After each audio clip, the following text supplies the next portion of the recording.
하나님의 전에 나와 예배하는 하늘가족 모두에게 하나님의 은혜와 사랑, 축복이 가득하기를 소망합니다. 이제 오늘은 고난주간입니다. 예수님께서 우리의 죄를 대신해서 십자가에 죽으신 고난을 기억하면서 드리는 주일입니다. 예수님께서 십자가에 죽으신 거, 빌라도의 억울한 재판 때문에 예수님은 십자가에 죽임을 당하신 겁니다. 이제 오늘은 빌라도의 억울한 재판, 또 그 다음에 예수님의 십자가 행진에 도움을 주었던, 그리고 예수님의 시신을 잘 장례 지냈던 그런 선한 분들 얘기, 그렇게 말씀을 이어가도록 하겠습니다. 첫 번째, 빌라도의 재판이 왜 불의한 재판인가? 이제 우리가 성경을 이제 살펴봐야 될 것 같습니다. 빌라도는 처음부터요, 예수님 재판 맡기를 꺼려했어요. 예수님을 빌라도에게 끌고 왔을 때, 여러분, 빌라도가 그 얘기했거든요. 너희가 그를 데려다가 너희 법대로 재판하라. 그러니까 빌라도가 볼 때 예수님은 뭐 로마 제국에 저항하거나 반란 일으키는 그런 정치범이 아니라는 거죠. 유대 종교의 견해 차이 때문에 오는 너희들끼리의 갈등이니까, 그러니까 종교범이니까, 그러니까 너희가 너희의 법대로 가서 재판해라, 그렇게 이제 거부를 했습니다. 그런데 뭐 잘하십니다마는 대제사장들과 서기관들이 예수님을 다시 끌고 가가지고 빌라도 총독에게 얘기하잖아요. 이 사람이 자기가 유대인의 왕이라고 그랬다.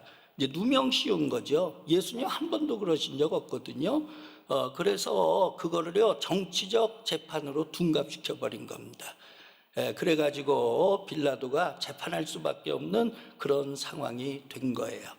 자, 빌라도 재판에서 눈여겨봐야 될 대목이 두 군데예요. 하나는 뭐냐, 빌라도 아내가 있었는데 로마인이죠. 이 아내가요, 굉장히 용기 있게 빌라도 총독에게 옳은 말을 해주는 거예요. 그의 이름은 프로 클라라고 그렇게 교회 역사 전승에 내려오는데, 동방정교회라든지 에티오피아에서는 이 빌라도 아내를 성자로 지금까지 숭앙하고 있습니다. 자, 그러면 빌라도 아내가 빌라도에게 뭐라고 충고를 했느냐? 한번 읽어봐야 되겠어요. 마태복음 27장 19절 말씀이에요. 다 같이 읽습니다. 저 옳은 사람에게 아무 상관도 하지 마옵소서. 빌라도 아내가 저 사람 옳다는 거예요. 저런 오를 바른 사람 재판하는데 관여하지 말라. 저분 잘못 없다. 저 사람 옳은 사람이다. 참 빌라도 아내가 굉장히 이제 현명한 그런 여인이었던 것 같습니다. 제대로 본 거죠. 그러니까 여러분, 성경은 뭐를 강조하느냐? 예수님이 죄 때문에 처형당하신 게 아니다. 이제 그런 걸 강조하는 거거든요.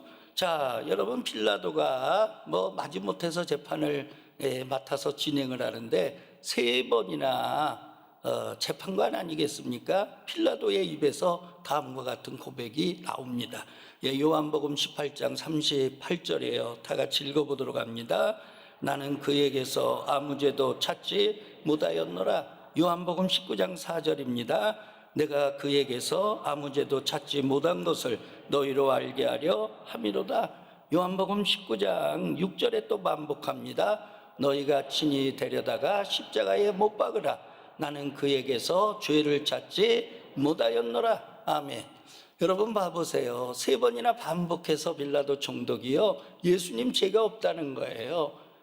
재판을 하고 신문을 하고 조사를 하고 그래도 죄를 찾을 수 없다는 거예요. 이분은 죄인이 아니라는 거예요.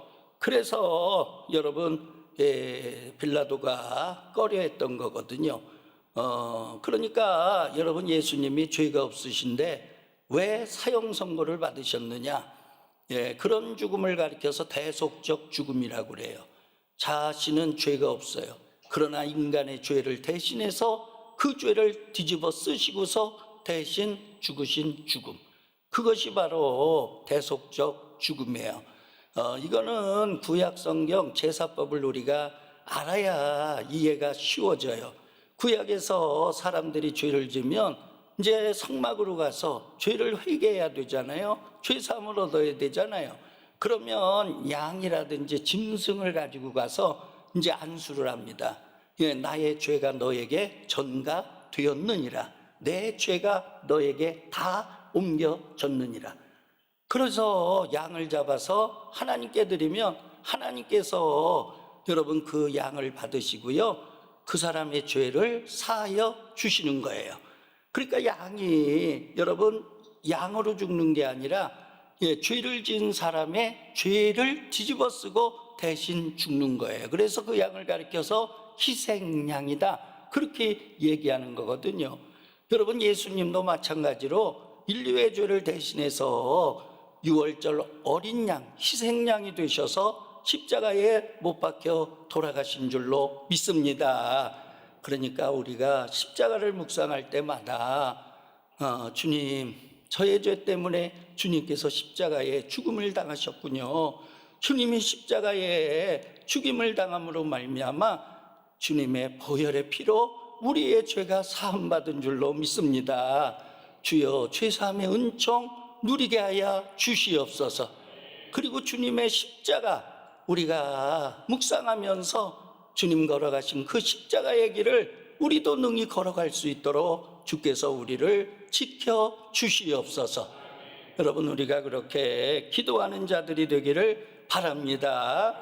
자, 여기에서 우리가 교훈을 얻어야 될 거는요, 여러분 예수님께서 하나님의 구원 사역을 완성하시기 위하여 이제 십자가의 죽임을 당하셨는데 빌라도 총독 자청하진 않았지만 여러분 악역을 맡은 거거든요.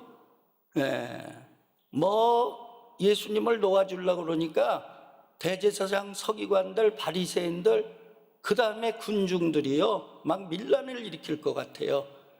막 소요가 일어날 것 같아요. 그래가지고 정치적으로 부담감을 느껴가지고, 그러니까 그걸 정치적 압박이라고 그러죠. 그래서 빌라도가 어쩔 수 없이 그냥 예수님 처형하라고 내놓은 거거든요. 그렇다 하더라도 여러분 보면 악역으로 쓰임 받은 거예요. 우리가 신앙생활하면서 여러분 절대로 악역으로 쓰임 받지 않는 우리 하늘 가족들이 되기를 바랍니다. 여러분들 선한 일에 선하신 하나님의 그런 쓰임을 받는 그런 선한 도구가 되기를 주의 이름으로 축원합니다. 여러분 빌라도 어떻게 됐습니까? 예수님 처형했던 빌라도, 그의 말년은 다음과 같이 기록되고 있어요. 요세푸스라고 하는 로마서 연구학자, 아주 권위가 있는 그런 역사학자입니다.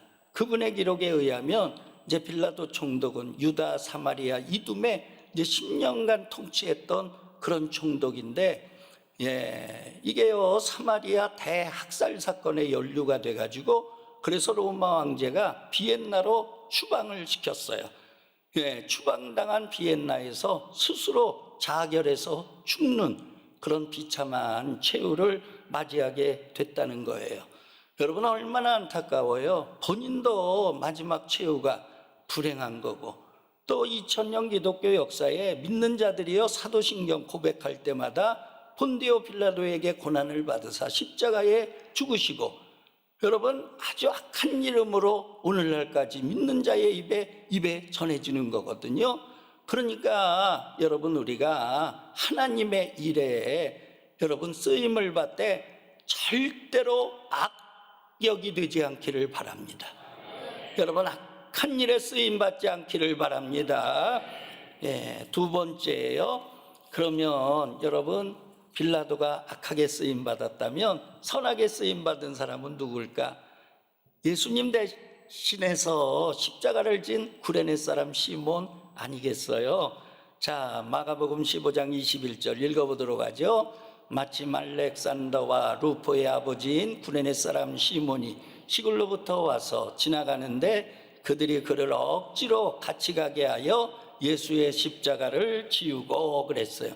구레네라고 하는 건 지명 이름이에요. 아프리카 북부 해안 도시가 바로 구레네입니다.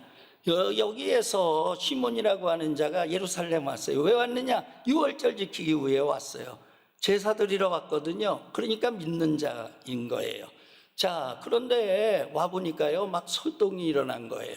예, 막 난리가 난 거예요. 사람들이 모여있고, 그리고 막 로마 병정들이 한 사람을 막 채찍으로 두들겨 패고, 그분은 그냥 십자가 지고 가다가 넘어지고 쓰러지고 엎어지고, 그러니까 이분은 굉장히 아마 안타까운 마음으로 바라봤든지, 아니면 이게 웬일인가, 이게 웬 사건인가 의아심에서 바라봤든지 하여튼 계속해서 그 길을 엿보고 있었던 거예요. 근데 여러분 잘 아시잖아요. 예수님이 금요일날 이제 잡히셔서 처형을 당하시는데, 금요일날 저녁부터는 유대인의 안식일이 돼요. 안식일에는 사람을 절대로 죽일 수가 없어요. 그러니까 금요일날 해지기 전에 이 처형이 마무리돼야 되거든요. 근데 예수님, 여러분 채찍에 맞으시고 얼마나 고난당하셨어요. 그러니까 기진맥진하시고 넘어지고 쓰러지고, 그러니까 실제 저희들이 성지순례 가서 보면 장정들 걸어서 5분 거리밖에 안 되거든요. 그런데 이게 시간이 너무너무 끌어지는 거예요. 못 올라가시는 거예요. 그러니까 로마 병정들이 이제 시간에 쫓기게 되는 거예요. 해가 지기 전에 모든 거를 끝내야 되거든요. 그래 보니까 건장한 청년, 아프리카에서 온 구레네 사람 시몬이 눈에 띄는 거예요. 이 사람이라면 이거 십자가 잘 지고 가겠다.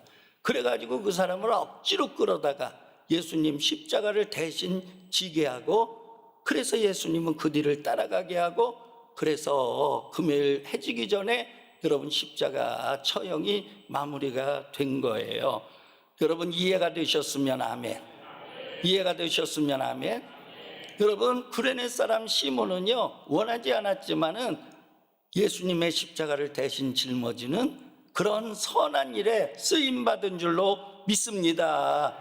여러분 선한 일에 쓰임받은 구레네 사람 시몬, 여러분 이 사건이요, 그 삶을 완전히 송두리째 바꿔놔요.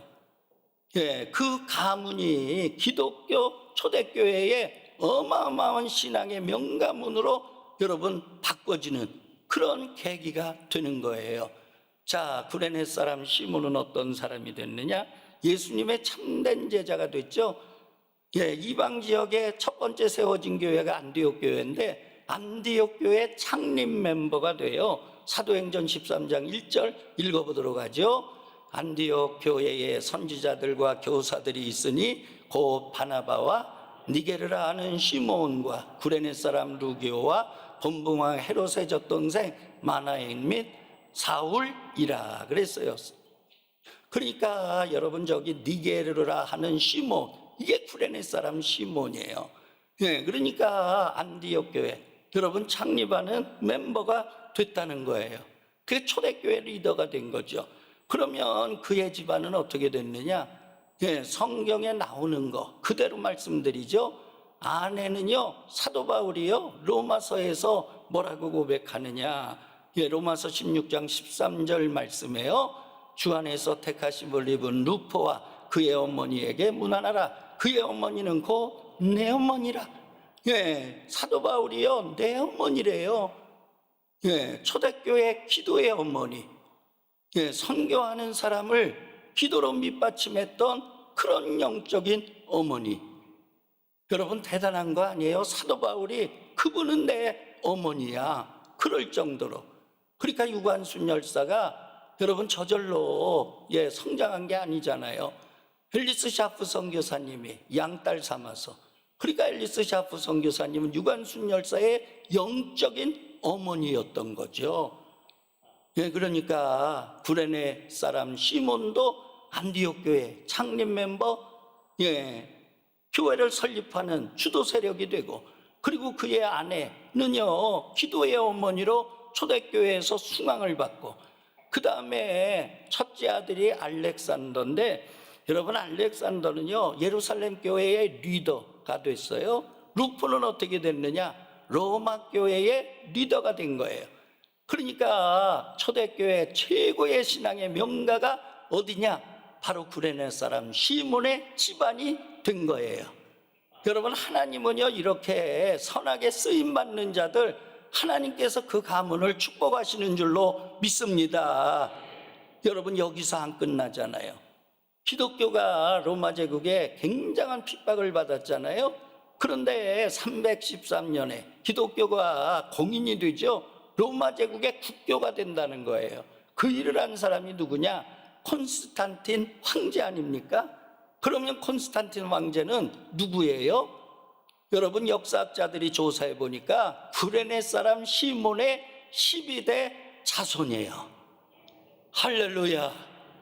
여러분, 하나님께서는요 우리가 믿음 생활할 때요, 여러분 내가 기도한 것 내가 다 여러분 누리지 못해도, 우리 자녀 가운데, 우리의 손주들 가운데 여러분 하나님께서는요 흘러서 축복하시는 줄로 믿습니다. 그래서 제가 늘 강조하잖아요. 믿음이라고 하는 게 처음에는 또랑물로부터 시작되죠. 그 다음에 냇물이 되죠. 그 다음 강물 되죠. 그 다음 바닷물 되죠. 1대가 또랑물이라면 2대는 냇물, 3대는 강물이 되고, 그러니까 우리의 믿음이라고 하는 게 여러분 쌓여져 가면은요, 대를 이어가면은요, 하나님의 축복의 물줄기도요 넓어져 가는 거예요. 할렐루야. 여러분, 우리들의 가문이 그렇게 되기를 주의 이름으로 축원합니다. 제가 곳곳에 돌아다니다 보면은요, 여러분 신앙의 명가들이 있어요. 우리 고모가 제일 처음으로 예수 믿었어요. 우리 증조 할아버지가 처음으로 예수 믿었어요. 그런데 그 다음에 그 자손들이 어떻게 됐나 봤더니요, 야, 대단한 거예요. 대단한 거예요. 목회자가 20명이 나오고, 그 다음에 사회적으로 교수님, 의사, 총장 막 이런 분들이 나오고, 예산에 가면 오각교회가 있거든요. 오각교회에 여러분 그 백종원 가문, 그 할머니가 교장 선생님 사모님인데, 당신 사탁에서 예배드리면서 오각교회가 시작이 됐어요. 거기서 교육감도 나오고 교장 선생님 여러 번 나오고 경찰청장도 나오고. 그런데 중요한 건 믿는 분들이야. 할렐루야. 여러분, 우리의 가문이 그렇게 되기를 바라고요. 하늘중앙 가문이 그렇게 되기를 주의 이름으로 축원합니다. 선한 일에 쓰임받기를 바랍니다. 자, 그러면 그 다음에는 예수님의 시신을 누가 걷어다가 장례를 치렀는가. 자, 예수님의 생애 마지막을 누가 아름답게 보살폈는가. 요한복음 19장 38절에서 39절에 나오네요. 자, 다 같이 한 목소리로 압도합니다. 아리마대 사람 요셉은 예수의 제자이나 유대인이 두려워 그것을 숨기더니 2일 후에 빌라도에게 예수의 시체를 가져가기를 구하매 빌라도가 허락하는지라. 이에 가서 예수의 시체를 가져가니라. 일찍이 예수께 밤에 찾아왔던 니고데모도 모략과 침향 섞은 것을 100리트라쯤 가지고 온지라. 아멘. 옆 사람하고 인사하세요. 선한 일에 쓰임 받으시기 바랍니다. 그래서 가문이 번창하시기를 바랍니다. 자, 예수님 십자가에 이제 처형당하셨죠. 두 사람이 와서 예수님 마지막 생을 마감했어요. 정성스럽게 장례를 치러준 두 사람, 한 사람은 니고데모, 한 사람은 아리마대 요셉이에요. 여러분, 아리마대 요셉 사내들인 공의회, 오늘날로 말하면 종교재판하는 국회의원, 그런 굉장한 신분이에요. 요한복음 3장에 보니까 밤중에 예수님께 왔어요.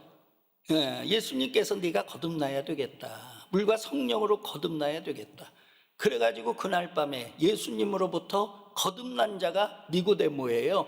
그래서 니고데모를 성경에서는 예수의 제자다, 그렇게 표현하고 있어요. 예, 이분은요, 여러분, 예, 바리새인들이 예수님을 체포하려고 할 때도 여러분 반대했던 사람이에요. 예수님을 옹호했던 사람이에요. 이런 사람들을 가리켜서 뭐라 그러느냐? 익명적 그리스도인. 쉽게 얘기할게요. 북한에서 예수 믿는다고, 나 예수 믿는다 공개할 수 있습니까? 처형당하는데요. 여러분, 터키나 이슬람 국가에서 여러분 교회에 있거든요. 이슬람 사람 가운데 크리스천들이 있거든요. 그럼 그런 사람들이 여러분 나 예수 믿는다 공개적으로 얘기할까요? 얘기 못합니다. 끌려가서 처형당하니까. 예, 그러니까 정말 진심으로 내가 예수를 믿어도 신분 때문에, 사회적인 어떤 체제 때문에, 예, 드러내고 공개적으로 공포하지 못하는 그런 그리스도인들을 뭐라 그러느냐? 익명적 그리스도인. 예, 한번 따라 하실래요? 익명적 그리스도인. 예, 이게 신학자들이 쓰는 용어예요. 자, 그런 분이에요. 예, 그럼에도 불구하고 여러분들 주님 편에 선 줄로 믿습니다. 자기의 위치에서 최선을 다해 예수님을 옹호한 줄로 믿습니다. 자, 여러분, 아리마대 요셉. 여러분, 이 사람은요, 동일해요. 공예의 회원이에요. 그러니까 아리마대 요셉하고 니고데모는 예수님 잘 알고 또 사회적인 지위가 있었던 사람이에요. 마가복음 15장 44절에 보니까 하나님 나라를 대망한 거룩한 자였다, 그렇게 그를 설명해요. 여러분, 예수님 재판할 때 산헤드린 공회에서요, 찬성표 안 던졌어요. 예수님 죽이면 안 된다 반대표를 던졌던 사람이에요. 근데 봐보세요. 예수님 처형당하고 제자들 다 도망갔거든요. 그러면 예수님 시신은요 그냥 내동댕이 쳐지는 거예요. 내동댕이 쳐지면 어떻게 됩니까? 여러분, 들짐승들이 와서 예수님의 그 거룩한 몸을 여러분 어떻게 되겠어요? 상상 한번 해보세요. 예수님 십자가에 죽임당했어요. 이제 끌어내려졌어요. 거기 골고다 언덕에 그냥 버려졌어요. 그러면 그때 당시 들짐승들이 여러분 가만히 있겠어요? 밤새 와가지고 예수님 몸을 여러분 갈기갈기, 뭐 더 이상 설명하기는 어렵겠고요. 그러지 않았겠어요? 여러분, 그러니까 작은 일을 작은 일로 보지 말고 여러분 그걸 했을 때와 안 했을 때가 얼마나 엄청난 차이가 있는가, 우리가 그렇게 깊게 바라볼 수 있게 되기를 바랍니다. 자, 아리마대 요셉이 용기를 내가지고 빌라도 총독에게 찾아갔어요. 그리고 예수님 시신을 내게 달라고 그랬어요. 빌라도가요 허락을 하죠. 왜? 로마의 지도자거든요. 그러니까 이제 들어준 거죠. 그걸 가져다가 여러분 이 니고데모가 갖고 왔잖아요. 향품을 갖고 왔잖아요. 모략 백근을 갖고 왔잖아요. 그래 정성껏 시체에다가 썩지 않도록 바르고, 그리고 세마포 옷을 싸서 그래가지고 한 번도 장사 지내지 않은 깨끗한 무덤에 여러분 예수님의 시신을 안장한 줄로 믿습니다. 할렐루야. 여러분, 예수님 3일 만에 부활하시죠. 그러나 3일 동안은 시신으로 계시는 거거든요. 그럴 때 여러분 아무도 안 돌봤다 그러면 채찍에 맞으신, 피 흘린, 가시면류관에 찢기신 그런 시신으로 그냥 방치됐을 거예요. 그걸 생각하면 여러분 아리마대 요셉과 니고데모의 이 장례식, 이게 얼마나 은혜가 되는가 여러분 우리가 다시 한번 느끼고, 제가 오늘 말씀드리는 거는요, 하나님 일에 절대로 악하게 쓰임받지 말자. 여러분, 우리가 선한 일에 쓰임받자. 그리고 니고데모와 이 아리마대 요셉 신분 때문에 드러냈고 예수 공개적으로 믿는다고 말하지는 않았지만 자신의 위치에서 최선을 다해서 주님 편에 쓴 거, 그걸 주님은요 기쁘게 받아주시고 여러분 성경에 기록해서 오늘날까지 아름다운 이름으로 전하여지도록 하나님은 보상해 주신 줄로 믿습니다. 그러므로 우리가 여러 가지 상황과 처지, 지위, 여건 때문에 여러분 우리의 몸을 다 내놓을 수 없다 하더라도 여러분 니고데모, 아리마대 요셉처럼 우리의 상황 속에서 최선을 다하면은요, 우리 주님은요, 우리의 이름이 아름답게 빛나도록 여러분 응답해 주실 줄로 믿습니다. 그런 삶을 살아나가는 하늘 가족 다 되시기를 주의 이름으로 축원합니다.